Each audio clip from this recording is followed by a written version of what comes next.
Okay, so here's a follow-on video on the GS400 engine build. I made some decisions on how I was going to go about it. So first of all, I wanted to just clarify, I know this is a GS400 engine. It came out of a 68. The reason I know that is it was a numbers matching car that I had that was unfortunately totaled by a guy driving a stolen car with no insurance, and he ran a red light and totaled that 68 out, and I salvaged a bunch of parts and sold them, and actually sold this engine to a guy, and I bought it back. So I know this is the engine that came out of the car because the serial numbers are still on the block. But anyway, I wanted to do something a little bit different. I did not want to have this thing machined and bored out and oversized or anything. I wanted to save it for future rebuilds for somebody that might want to do that. And so I just made a decision to just clean everything up and put it back together again. So what I did here is I polished cleaned the crank, polished it up, cleaned it some more, and then I used a cylinder hone on these cylinders, and I think I got a really nice crosshatch in there that should work great. Obviously the crank is in, and it's in the final position. So I did though do a plastic gauge on all the mains prior to the final installation, and no surprise that it came in a little bit on the loose side, but on the top end of the acceptable spec. So yeah, it'll be okay. Standard size bearings. I was happy with the way that it came out using the plastic gauge, and I also plastic gauged all the rod bearings, and they came out right in spec as well. So very happy with that. I think the crank polished up really nice, and I think it's going to go together just fine and work great. Put in new freeze plugs.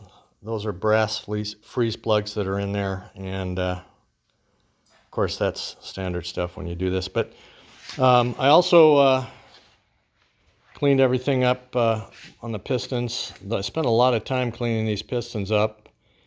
Got all the carbon out, cleaned the landings, the ring landings up.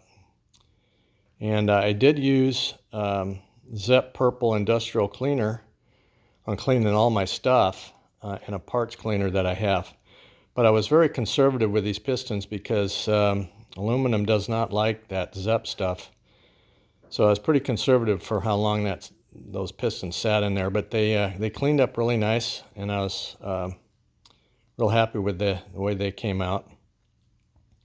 That's a 5-inch tube oil pickup, a new oil pickup, so I upgraded that.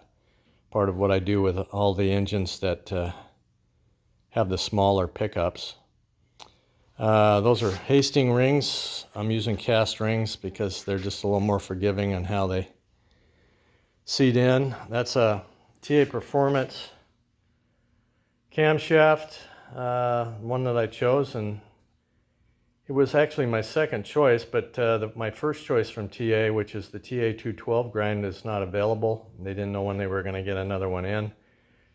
So I'm using this one with new lifters and TA 1405Js. And then obviously replace the timing chain and gears. It's just a stock set, but steel gears.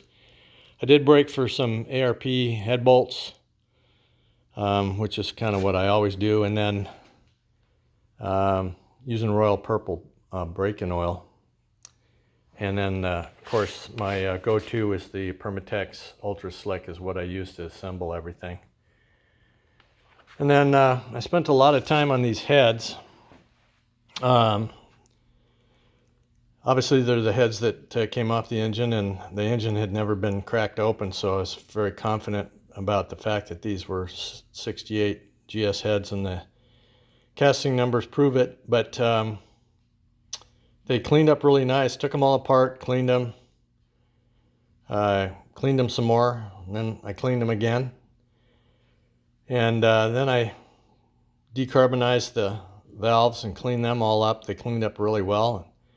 The valve seats and the heads were in excellent condition, so I just did a lapping valve job on this and called it good. The other thing that I did not port these heads, but I did spend some time cleaning the rough stuff out of the intake and exhaust ports. And well, I wouldn't necessarily call it a polishing job, but they're definitely smooth on the intake and exhaust side. And I got in there as far as my equipment allows me to go and clean them up. So anyway, that didn't take too much time, but it was a little bit of work.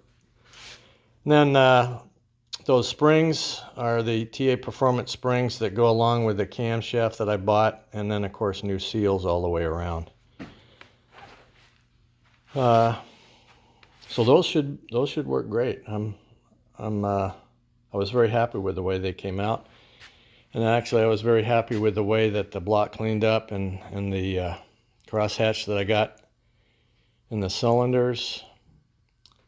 And I'll be finishing the assembly of this thing. And obviously, I had the stock intake. It's been cleaned quite a bit, and then I also polished up the intake runners on that. Cleaned up the plenum a little bit on that stock intake, and that'll be going on. The other thing that I did was about the only part that was a little bit rough from my perspective when I took the engine apart was the timing cover. I did keep it, but I went ahead and broke for a new one. So it's a new timing cover with neoprene front seal. This has got a neoprene rear main on it as well. I always do that. So yeah, a new timing cover is going to go on, and I did my typical oil mods, which is the TA booster plate with the TA fuel oil pressure regulator adjuster there. So that'll be going on. The stock pan was in great shape. Just cleaned it up. And the parts washer along with the windage tray, they both came out great, so that'll be good. I also, when I cleaned this block, I really paid a lot of attention on cleaning out the oil passages, and I